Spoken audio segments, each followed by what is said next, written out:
여러분, 사람들이 신을 찾는 이유가 무엇이겠습니까?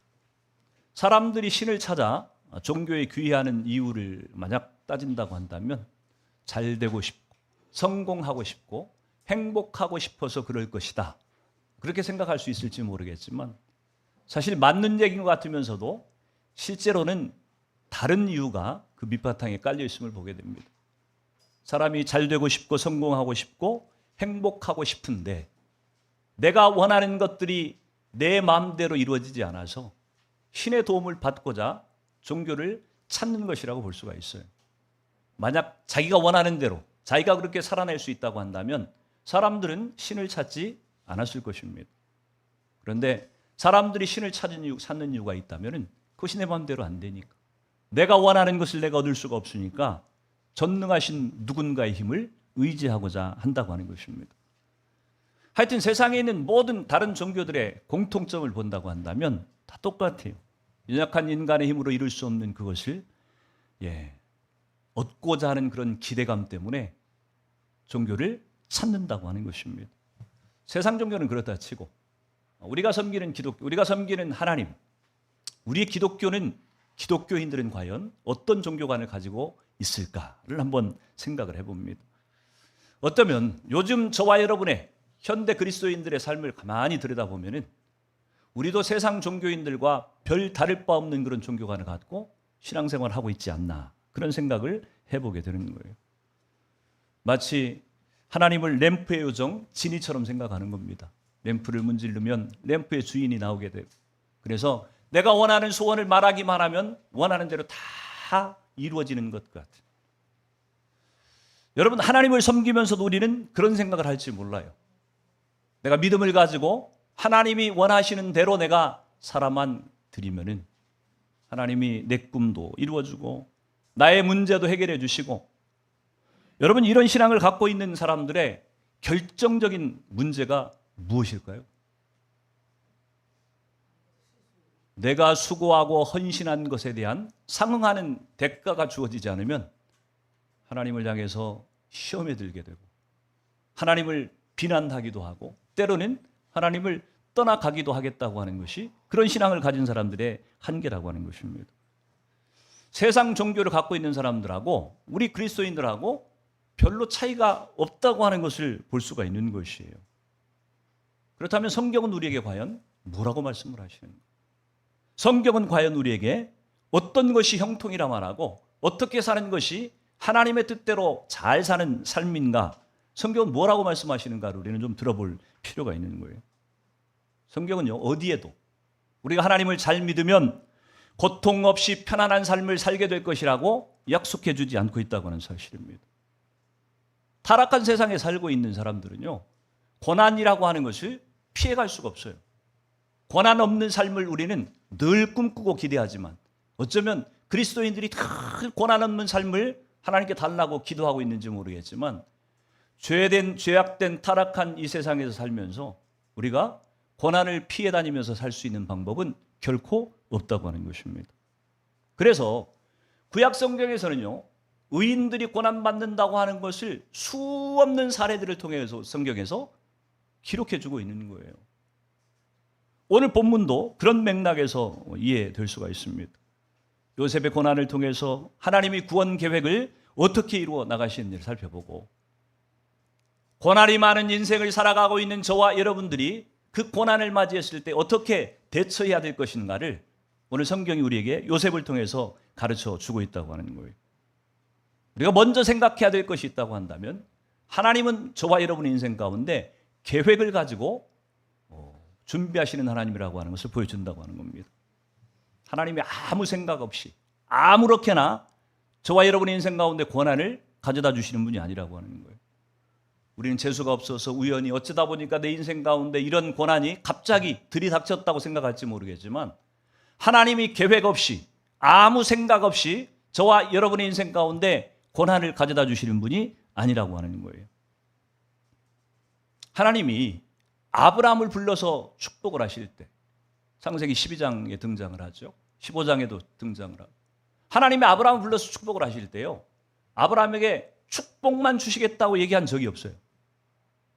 창세기 15장 13절의 말씀을 같이 한번 보시겠습니까? 같이 읽습니다. 시작. 여호와께서 아브라함에게 이르시되 너는 반드시 알라 내 자손이 이방에서 객이 되어 그들을 섬기겠고 그들은 400년 동안 내 자손을 괴롭히리니. 아멘.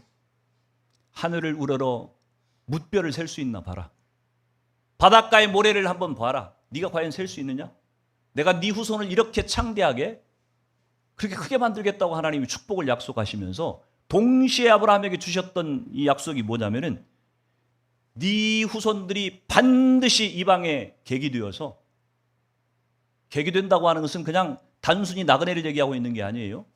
애굽에 종살이 할 것을 지금 얘기하고 있는 것입니다. 남의 나라에 얹혀가지고 종로로 타게 될 것이라고 지금 얘기를 하는 거예요. 근데 1, 2년이 아니에요. 10년, 20년이 아니에요. 400년 동안을 이집트에 노예 생활을 할 것이라고 지금 예언을 해주고 있는 것이. 여러분, 남의 나라에 얹혀가지고 노예 생활을 하는 것이 여러분은 축복으로 느껴집니까? 저주로 느껴집니까? 네. 그걸 누가 축복이라고 얘기를 하겠어요? 그렇죠? 남의 집에 종살이 하는 것이 누가 축복이라고 얘기를 하겠어요?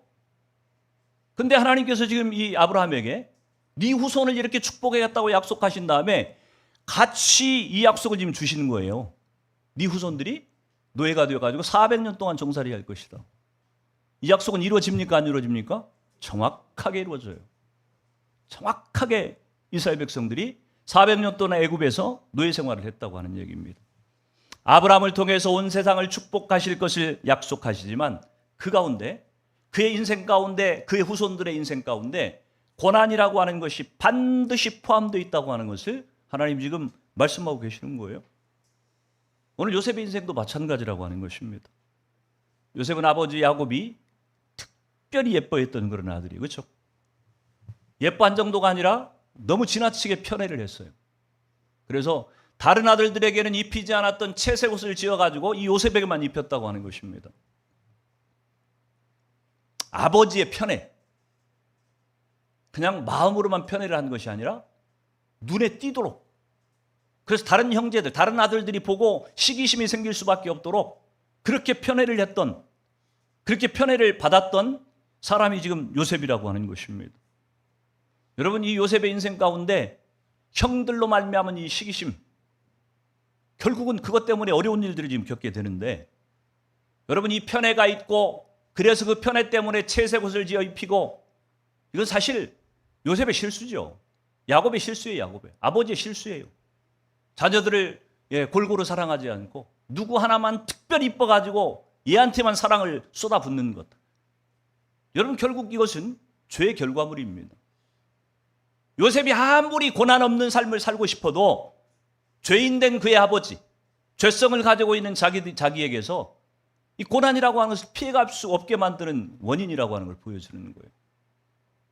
이 편애라고 하는 것이 아버지의 죄 때문에 만약에 요셉에게 고난을 임하게 한 것이라고 한다면 요셉 자신 스스로의 죄 때문에도 사실 고난을 또 피해갈 수가 없다고 하는 것입니다. 그것이 오늘 꿈 얘기예요. 요셉이 고난받을 수밖에 없었다고 하는 결정적인 이유예요. 37장 5절에 보니까 요셉이 꿈을 꾸고 자기 형들에게 말하며 그들이 더욱 그를 미워하였더라. 그건 꿈의 내용이라고 하는 것이 뭡니까? 37장 7절에 보니까 그렇게 기록을 하고 있어요. 같이 읽어봅니다. 시작. 우리가 밭에서 곡식단을 묶더니 내 단은 일어서고 당신들의 단은 내 단을 둘러서서 절하더이다. 요셉이 꿈을 꾸었어요. 여러분, 꿈을 여러분이 선택할 수 있습니까? 밤에 나는 이 꿈을 꾸어야 되겠다. 그러면 그 꿈이 꾸어집니까? 난 이런 꿈은 안 꾸어야 되겠다. 그런다 그래서 그런 꿈이 안 꾸어져요? 꿈이라고 하는 것은 하나님이 주시는 것이니까 우리가 결정할 수 있는 거, 선택할 수 있는 게 아니에요. 요셉이 지금 꿈을 꾸었습니다. 밭에서 곡식을 묶고 있었는데 내 단은 일어서 있고 다른 형들의 단이 나를 향해서 절하는 꿈을 꾼 거예요. 만약에 요셉이 조금만, 여러분들만큼, 우리만큼만 지혜로웠다고 할지라도 이렇게 처신을 하지는 않았을 것 같아요. 아무리 요셉이 어려서 10대, 17세의 나이인데, 여러분 17세면 그렇게 적은 나이는 아닙니다. 그렇죠? 고등학교 1학년인가요? 17세면? 네. 고등학교 1학년이면 그렇게 적은 나이는 아니에요. 이 정도 분별력, 지혜는 가질 수 있는 나이예요. 아, 형들한테 이 얘기를 하면은 형들한테 미움을 받을 짓이구나. 이걸 충분히 분별할 수 있는 그런 나이예요. 그런데 형들한테 이 얘기를 합니다. 좋게 얘기하면 순진한 거고 나쁘게 얘기하면은 분별력이 없는 아이예요. 지금 요셉이. 한 번 꾸어서 얘기했다가 미움을 받았는데 또 꿈을 꾸었어요.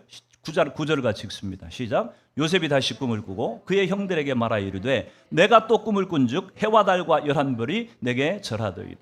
한 번 얘기했더니 형들이 자기를 미워하고 싫어하는 것을 눈치를 챘을 거 아니에요. 만약에. 그러면 두 번째 꿈을 꾸었다고 한다면 어떻게 했어야 돼요? 얘기를 할 필요가 없는 거예요. 여러분, 야곱을 하나님께서 리브가의 태중에서 이미 형 에서 위에 장자로 세울 것이라고 하는 것을 이미 예정했어요. 시간이 지나면 자동적으로 하나님은 어떤 일이 있어도 하나님은 이 야곱을 장자로 세울 거예요. 형보다도 그 위에 세울 것이에요. 이게 하나님의 계획이에요. 정해져 있습니다. 근데 굳이 그 장자권을 자기가 차지해 보겠다고 난리법석을 피우다가 고생하잖아요. 야곱의 인생이. 꼬이잖아요. 어려워지잖아요. 요셉이 지금 그러고 있다니까요. 형들과 아버지 위에 자신을 높여가지고 애굽을 또 이스라엘을 구원하겠다고 하는 것이 지금 하나님의 계획인데 하나님이 그렇게 정하셨으면 시간이 지나면 그대로 다 이루어질 것이 성취될 수밖에 없는 것이. 근데 그걸 왜 얘기하냐고요. 왜 굳이 형들한테 얘기를 해가지고 미움을 사느냐는 얘기예요. 아무튼 지금 하나님의 계획은요, 요셉의 꿈을 통해서 분명히 계시되는 거예요. 요셉, 너를 내가 높여가지고 형들보다도 부모보다도 너를 그 위에 높여가지고 내가 너를 기근 가운데서 애굽과 이스라엘을 구원해낸 그런 일을 위해서 내가 너를 택했다. 이렇게 지금 말씀하시는 것입니다. 요셉에게 주셨던 이 꿈이 이루어지는 데는 굉장한 시간이 걸립니다. 그리고 그 과정 가운데 아주 험난한 과정들이 지금 따라오게 되어 있어요. 여러분, 하나님은 저와 여러분의 인생 가운데도 분명히 꿈과 계획을 갖고 계실까요? 안 계실까요? 안 계신. 하나님이 나를 향해서 꿈과 계획을 갖고 있지 않은 그런 인생은 어디에도 없어요. 하나님 분명히 저와 여러분을 향해서 나 한 사람을 위해서 꿈과 계획을 갖고 계신 분이에요. 근데 중요한 것은 그 꿈과 계획을 갖고 계시는 하나님의 계획 가운데 축복만 포함된 것이 아니고 고난의 과정도 포함되어 있다고 하는 것을 우리는 인정할 수밖에 없다고 하는 얘기입니다. 그리고 그 기간이 결코 짧지도 않을 것이고 평탄치 않을 수도 있다고 하는 것을 분명히 성경은 지금 얘기하고 있는 것이. 여러분, 요셉의 형들이, 동생 요셉이 내가 형들보다도 위에 설 겁니다, 이런 꿈 얘기를 들었을 때 기분 좋았겠어요? 싫었겠죠. 당연히 싫죠. 여러분, 하나님이 우리에게 갖고 계시는 꿈과 계획이라고 하는 것은요, 내가 원하는 것들이 아닐 수 있어요. 내가 원하는 대로가 아닐 수 있다니까요. 내가 원하는 대로 내가 갖고 싶은 것들을 갖게 하면서 내 꿈을 이루어 가신다고 한다면 우리는 늘 환영하고 박수를 치고 감사하다고 얘기할 텐데, 내가 원치 않는 방향으로, 내가 기대하지 않는 그런 방향으로 하나님이 나를 향해 꿈을 갖고 계시고 계획을 갖고 계시고 그렇게 인도해 가고 계신다고 하는 것, 여러분, 이것을 인정한다고 하는 것이 신앙의 힘이에요. 이것을 인정하지 못하면 우리는 힘들게 되어 있어요. 갈등을 하게 되어 있다고 하는 것입니다. 그러나 어떤 경우에도 하나님이 나를 향해서 갖고 계신 그 꿈과 계획이 내가 생각하는 꿈과 계획보다도 훨씬 더 낫고 훨씬 더 안전하고 훨씬 더 정확하다고 하는 것을 우리가 인정할 때에 우리의 삶을 하나님께 맡길 수 있게 될 것이. 저는 저와 여러분들이 어떤 경우에도 내 인생을 향해서 가장 완전한 계획을 갖고 계시는 그 하나님, 그 계획 가운데 고난도 포함시켜서 내 꿈을 이루어 가신다고 하는 것을 인정하고, 그럼에도 불구하고 하나님을 신뢰하고 하나님을 쫓아가는 그런 신앙인들로 서가기를 주님으로 축원을 드립니다.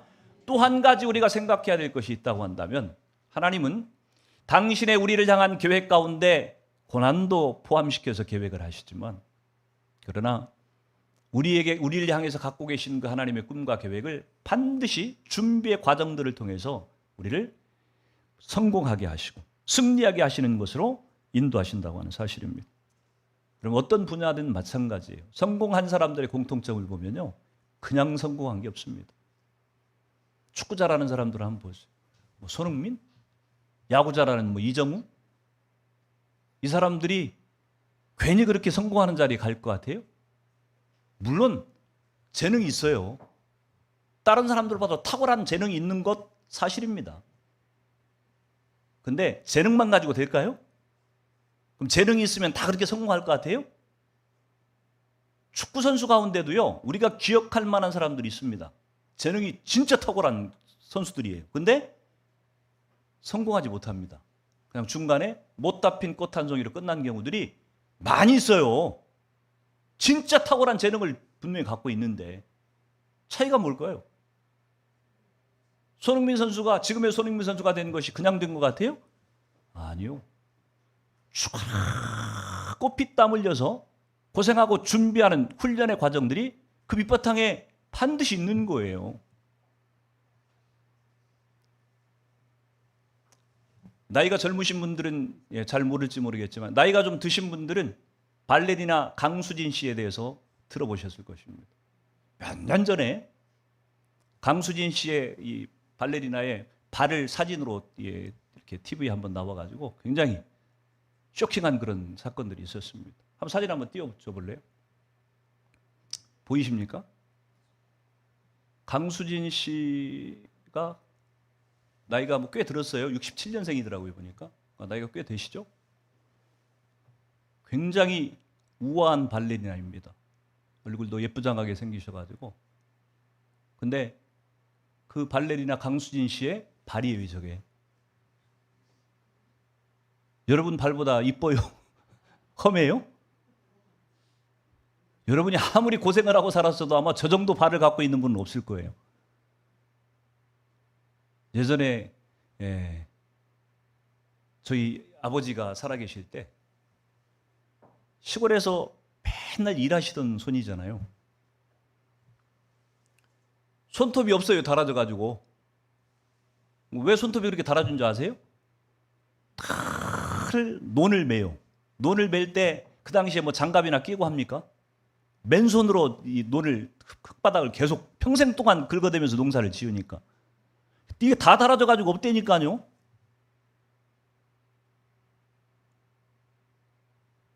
여러분, 저 발레리나 강수진 씨가 발레를 할 때 보면은 굉장히 우아하고 멋있습니다. 얼마나 멋있는 그런 춤을 추는지 몰라요. 근데 저 사람이 그런 아름다운 연기가 있기 위해서 저 사람은요, 하루에 19시간씩 연습을 했다 그래요. 30년 동안 독일 발레단에서 활동을 했던 사람인데 하루에 잠을 2-3시간밖에 안 잤답니다. 자기도 자기가 신기하대요. 어떻게 2시간, 3시간만 자고 지금까지 버틸 수 있었는지. 제가 볼 때는 독종이죠, 독종. 대단한 분이에요, 대단한 분.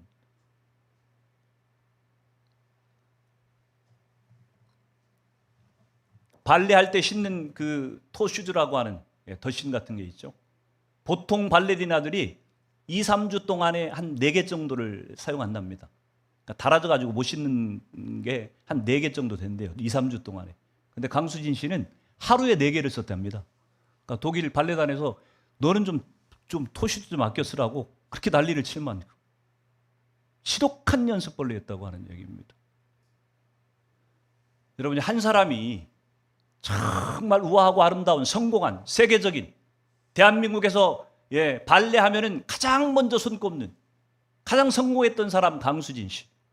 저 사람이 그렇게 우아한 발레리나로 성장하기 위해 성공하기 위해서 보이지 않는 저 숨은 노력과 연습과 준비의 과정들이 없었다고 한다면 그게 불가능해요. 그 다음 장 사진 한번 넘겨줘 보겠어요? 왜 신흥 장로님이 똑같은 사진을 2개를 보여주냐 그러는데 틀리죠? 옆에 글이 있잖아요. 제가 실력이 있었다고 한다면 저 2개를 하나로 제가 합쳤을 텐데 이건 사진이 너무 적고 저건 사진이 너무 크고 시간은 없고 그래서 2개를 제가 동시에 보여주라 그런 거예요. 보면 사람들은 내가 발레를 하기 위해 태어난 몸이라고 말한다. 하지만 발레를 하기 위해 태어난 몸은 없다. 아무도 그냥 보내지 않는, 하루도 그냥 보내지 않는 치열한 인생이 있을 뿐. 연습으로 가능했다고 한 얘기를 하는 거예요. 탁월한 몸매도 있고 재능도 있었을지 모르겠지만 하루도 쉬지 않고 19시간씩 연습한 그 연습 준비의 과정들을 통해서 저 성공한 발레리나가 되었다고 하는 것을 지금 얘기하고 있는 겁니다. 여러분, 요셉의 인생이 다를 거라고 생각을 합니까? 요셉을 하나님께서 자신의 손에 들어서 높이시는 그 과정들을 보면요, 준비되는 과정이 아주 처절합니다. 37장 28절을 같이 한번 읽어보도록 하겠습니다. 28절 시작. 그때에 미디안 상인들이 지나가고 있는지라 형들이 요셉을 구덩이에서 끌어올리고 은 20의 그를 이스마엘 사람들에게 팔매 그 상인들이 요셉을 데리고 애굽으로 갔더라. 아멘. 누구 잘못, 누구 죄 때문이었든, 편애하는 아버지의 문제였든, 시기하는 형들의 문제였든, 아니면 요셉 자신의 부주의한 판단력 때문이었든, 어찌됐든 요셉의 인생 가운데 찾아온 이 시련, 고난이라고 하는 것은 처절한 거예요. 17살의 나이에 형들에게 배신을 당해가지고 팔려가요. 지금 애굽으로 팔려가요. 처음에는 죽이려고 그랬죠. 구덩이에 던져가지고. 근데 차마 죽이지는 못하고 차라리 우리 손으로 피를 묻히지 말고 팔아버리자. 사실은 그 팔 때 보면은 그렇게 요셉이 얘기해요. 유다가 그렇게 얘기를 합니다. 우리의 형제인데 우리의 손에 피를 묻힌들 무슨 유익이 있겠냐. 아주 그 얘기를 들으면 참 동생을 생각하는 아주 끔찍한 마음이다. 동생을 구덩이에 던져서 죽게 하는 것보다는 차라리 노예로 팔자. 사실 제가 볼 때는 더 나쁜 놈들이에요. 인간적으로는 더 나쁜 놈들이에요. 차라리 죽이는 게 낫지. 그 어린 것을 노예로 팔아가지고 애굽으로 팔아넘긴다고 하는 게 이게 형들이 할 짓입니까? 여러분, 우리가 생각해야 될 것이 그거예요. 하나님이 지금 요셉을 어디까지 높이는 것이 목표였어요? 애굽의 총리 되게 하는 거예요. 그렇죠? 애굽의 총리의 자리까지 지금 높이시려고 하는 건데, 그 과정 가운데 하나님께서 요셉을 애굽에 보낼 때 꽃마차 태워가지고 지금 보낸 것이 아니에요. 형들에게 버림을 당하고 배신을 당하고 노예로 팔려갔으면 좀 애굽의 부잣집으로 좀 편안한 데 가가지고서 좀 양아들로 이렇게 입적하면 얼마나 좋아요. 그렇죠? 노예로 갔어요. 노예로 가서 보디발 집에서 노예 생활을 하는데 보디발의 아내가 유혹을 하는 것 거절했다가 어떻게 돼요? 이제 더 깊은 감옥으로 던져지게 되는 것입니다. 여러분, 요셉을 다루시는지 하나님의 손길이, 요셉의 인생 가운데 허락하셨던 이 하나님의 고난이 가면 갈수록 지금 더 깊어지고 있다고 하는 것입니다. 근데 재밌는 건 뭐예요? 요셉의 고난이 심해지면 심해질수록 요셉이 점점점 누구에게로 가까이 가고 있어요? 바로 왕에게로 가까이 가고 있다고 하는 거예요. 바로가 총리를 삼아야 되는데, 바로를 만나야 되는데, 바로를 만나게 하는 방식이 보디발의 눈에 띄어가지고, 바로 왕이셔. 제가 종으로 데리고 있는 놈이 하나 있는데 제법 똘똘한 놈입니다. 이놈이 참 쓸만한데 왕이시여 좀 한번 보시고 제목인지 한번. 이렇게 추천을 받은 게 아니고 모함을 당해가지고 감옥에 던져졌고, 여러분, 이런 상태로 지금 점점 요셉이 총리가 되기 위해서 바로 왕에게 가까이 다가가고 있다고 하는 것입니다. 요셉은 형들의 손에서 고난을 당하고 있는데 하나님은 자신의 계획을 이루어가기 위해서 요셉이 겪고 있는 이 고난을 사용하고 계신다고 하는 거예요. 여러분, 하나님께서 우리 인생 가운데 고난을 허락하시는 것은요, 쓸데없이 주어지는 게 없어요. 하나님께서 우리 가운데 고난을 겪게 하실 때는요, 그 고난을 통해서 하나님이 저와 여러분을 향해 갖고 계신 우리의 꿈과 계획들을 하나님이 이루시기 위해서 하나님이 일하고 계신다고 하면서 인정해야 된다고 하는 것입니다. 어떤 분들은 그렇게 얘기할지 몰라요. 나는 요셉처럼 높아지지 않아도 좋으니까 고난은 주지 마세요. 이렇게 얘기하고 싶은 분들이 혹시 있을지 모르겠어요. 성경을 읽으면서 성경의 인물들을 보면서 하나님, 저 다윗처럼 좀 살고 싶어요. 하나님, 저 엘리야처럼 능력 있게 좀 한번 쓰임 받고 싶어요. 하나님, 저를 사도 바울처럼 복음의 그런 미친 사람으로 좀 한번 위대하게 좀 사용해 주세요. 그러면서 정작 그 사람들이 감내해야만 됐던, 하나님이 그 사람들을 세워 쓰시기 전에 겪어야만 됐던 고난의 과정들은 면제해 주십시오. 그것들은 피하게 해 주십시오. 이게 이런 이중성을 갖고 있는 것이 저와 여러분의 신앙의 모습이 아닌가를 돌아봐야 된다고 하는 것입니다. 성경을 볼 때도 똑같아요. 만일 하나님이 우리를 위하시면 누가 우리를 대적하리요. 로마서 8장 31절 말씀이에요. 여러분 그 말씀을 들을 때마다 정말 힘이 나잖아요. 그렇죠? 하나님이 나를 위하시면 누가 나를 감히 대적할 수 있겠냐. 막 가슴이 벅차오르지 않습니까? 근데 그 뒤에 이어지는 말씀, 로마서 8장 31절 말씀인데 그 뒤에 바로 이어지는 로마서 8장 35절 36절 말씀, 환난이나 곤고나 박해나 기근이냐 적신이나 위험이나 칼이랴 기록된 바 우리가 종일 주를 위하여 죽임을 당하게 되며 도살할 양같이 여김을 받았나이다 함과 같으니라. 이 말씀은 뛰어넘고 싶어요. 생략하고 싶어요. 그런 건 예수님이나 받으실 고난이지 나 같은 사람에게는 해당이 안 되는 것처럼 우리는 넘어가고 싶다고 하는 얘기입니다. 굉장히 모순되어 있어요, 우리 신앙이. 하나님이 나를 높이셔서 하나님의 위대한 꿈과 하나님의 그 계획을 위해서 나를 멋지게 쓰임받기를 원하는 소망이 있는데, 그런데 동시에 하나님께서 그런 우리 인생 가운데 허락하시는 연단과 준비와 훈련의 과정인 이 고난은 우리는 피하고 싶고 도망치려고 하고 고난 안 받으려고 늘 뒷걸음질 그런 인생을 저 여러분이 살고 있다고 하는 얘기입니다.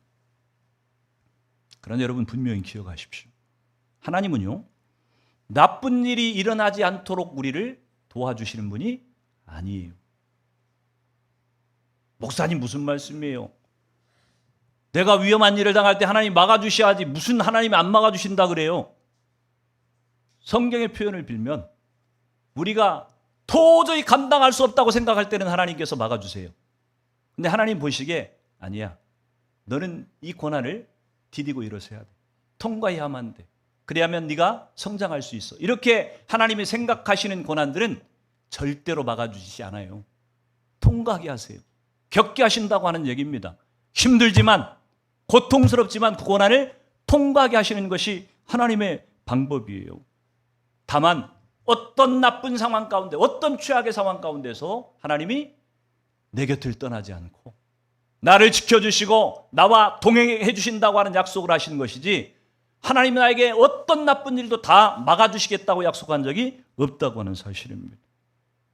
오늘 창세기 39장 2절에 보면 같이 한번 읽어볼까요? 시작. 여호와께서 요셉과 함께 하심으로 그가 형통한 자가 되어 그의 주인 애굽 사람의 집에 있으니. 23절도 같이 보도록 합니다. 39장 23절 시작. 간수장은 그의 손에 맡긴 것을 무엇이든지 살펴보지 아니하였으니 이는 여호와께서 요셉과 함께 하심이라. 여호와께서 그를 범사에 형통케 하셨더라. 아멘. 보디발의 집에 노예로 있어도, 왕의 지하 감옥에 던져졌어도 성경은 뭐라고 지금 표현하고 있냐면 하나님이 그와 함께 하셨고 그는 형통한 자였다, 그렇게 지금 표현을 하고 있는 겁니다. 여러분, 남의 집에 노예로 있는 게 무슨 형통한 거예요? 지하 감옥에 던져지는 것이 무슨 형통한 거예요? 우리 인간의 기준을 놓고 본다고 하는 것이 형통한 것이 아니에요. 절대 우리가 사모하는 것도 아니고 기대하는 것도 아니에요. 그런데 성경은 뭐라고 얘기하고 있냐면 그가 보디발의 집에 노예로 있어도 감옥에 던져졌어도 여호와께서 함께 하셨으므로 그는 형통한 자였다고 그렇게 표현하고 있는 것이에요. 여러분, 형통이라고 하는 것을 여러분 개념을 잘 이해해야 돼요. 세상 사람들이 원하고 바라는 형통함이라고 하는 것은 내가 원하는 대로 되는 것, 내가 갖고 싶은 것들을 다 소유하는 것, 이것을 세상에서는 형통이라고 얘기합니다. 그러나 예수 믿는 기독교인인 저와 여러분들에게 있어서 형통이라고 하는 것은 그런 개념이 아니에요. 형통은 뭐예요? 하나님이 함께 해주시는 거예요. 내가 어느 상황 가운데 어느 곳에 던져져 있든지 하나님이 나와 함께 하시는 것, 그것이 형통이에요. 그래서 형통은 관계예요, 관계. 하나님이 나와 함께 하시는 그 상태, 그런 관계가 형성되어 있는 것을 형통이라고 얘기하지, 내가 돈 많고 뭐 높은 지에 올라가고 내가 원하는 것들을 손에 쥐고 그런 것을 성경 어디에도 형통이라고 얘기한 적이 없다고 하는 거예요. 근데 저 여러분들은 끊임없이 예수를 믿으면서도 끊임없이 우리는 세상의 형통을 사모하고 있는지 몰라요.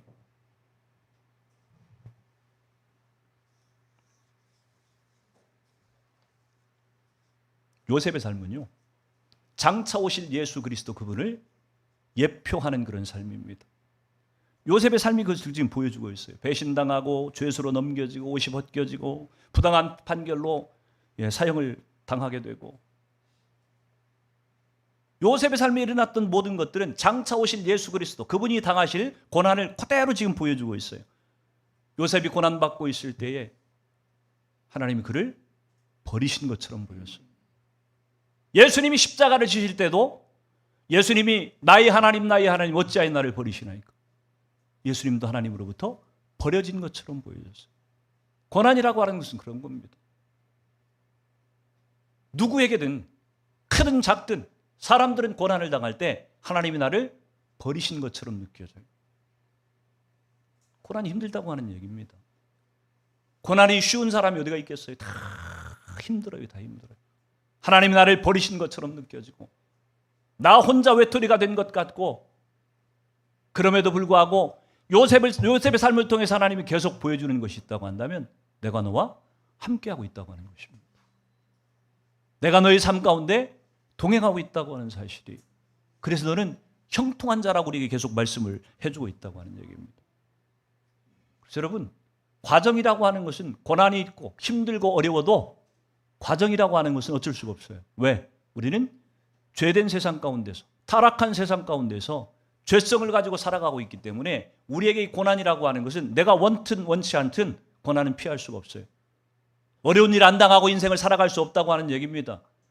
편안하게 꽃길을 걷는 그런 인생은 결코 없어요. 여러분이 예수를 믿는다고 해서, 여러분이 그리스도인이 되었고 하나님이 원하시는 신앙생활을 한다고 해서 우리 가운데 고난이 면제되지 않아요. 우리 삶에 그런 폭풍을 하나님께서 다 비껴가게 하시지 않는다고 하는 얘기입니다. 그러나 상관없어요. 왜요? 하나님이 함께 하실 것이기 때문에.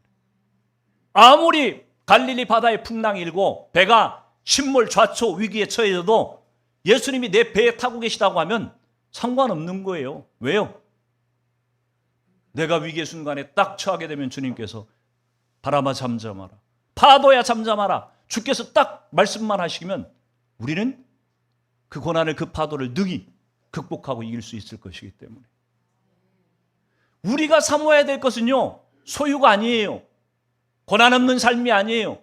우리가 간절히 사모하고 소망해야 될 것이 있다고 한다면 그 전능하신 하나님, 그 전능하신 예수님께서 내 삶에 함께 해주시는 것, 그런 형통한 자가 되는 것, 그것이 저와 여러분의 신앙의 소원이어야 되고 목표야만 된다고 하는 얘기입니다. 주님께서 함께 하시는 그런 삶이 되기만 한다고 한다면 우리에게 고난의 과정이 있을지라도 승리는 반드시 예정된 것이기 때문에, 과정이 아무리 힘들어도 어차피 우리는 승리할 수밖에 없을 것이기 때문에 끄떡없어요. 걱정할 것이 없다고 하는 얘기입니다. 요한복음 15장 20절 말씀을 마지막으로 읽습니다. 시작. 내가 너희에게 종이 주인보다 더 크지 못하다 한 말을 기억하라. 사람들이 나를 박해하였은즉 너희도 박해할 것이요 내 말을 지켰은즉 너희 말도 지킬 것이라. 아멘. 예수님이 지금 제자들에게 하시는 말씀이에요. 종이 주인보다 크지 못하다는 것 너희가 알지 않냐? 주인인 내가, 왕인 내가 박해를 받고 고난을 당하고 있다고 한다면 나를 따르고 있는 나의 제자된 너희들에게 고난이 따른다고 하는 것은 필연적이다. 피할 수 없는 것이다. 예수님이 그렇게 말씀하고 있는 것이에요. 근데 중요한 건 뭐예요? 사람들이 나를 박해한 것처럼 나를 따르고자 하는 너희를 사람들이 박해하겠지만 내 말을 지켰은즉 너희 말도 지킬 것이라. 하나님께서 예수님에게 약속하신 것들을 이루신 것처럼 제자들에게도 동일하게 하나님께서 그 승리를 주실 것이라고 하는 그런 예언인 것입니다. 세상에서는 너희가 환난을 당하나 담대하라. 내가 세상을 이겼노라. 세상에서 당하는 환난을 피할 수는 없어도, 그러나 어떤 환난을 당한다고 할지라도 반드시 세상을 이기게 해주시겠다고 하는 이 약속이 저 여러분 인생 가운데 보장된 것이기 때문에 우리는 두려워할 것도 염려할 것도 걱정할 것도 없다고 하는 것입니다. 사랑하는 성도 여러분, 하나님은요 우리에게 주시는 축복과 함께 고난도 계획하신 분이세요. 그리고 고난을 이길 수 있도록 우리를 훈련시키시고 준비시키시고 다듬어 가시는 분이세요. 여러분, 고난을 위한 고난을 하나님은 허락하신 적이 없어요. 무슨 하나님이 가학성을 가진 분입니까? 우리를 괴롭히는 게 즐거워가지고 고난을 주시겠어요? 고난을 위한 고난을 하나님은 우리에게 허락하시지 않습니다. 하나님이 우리 가운데 고난을 허락하셨다고 한다면 그것은 승리를 위한, 영광을 위한, 우리를 다듬어서 그렇게 하나님의 목적대로 쓰시기 위한 하나님의 그 계획 가운데 영광스럽게, 이 영광스러움을 이루기 위해서 우리에게 주신 고난이라고 하는 것이, 십자가 없는 부활이 없는 것처럼 고난 없는 영광도 없는 것입니다. 여러분의 삶 가운데 어떤 고난이, 어떤 어려움들이 찾아온다고 할지라도 두려워하지 마시고, 불평하지 마시고, 피하여 도망치려고 하지 마시고, 주님, 나와 함께 하셔서 이 고난을 내가 이길 수 있게 해주십시오.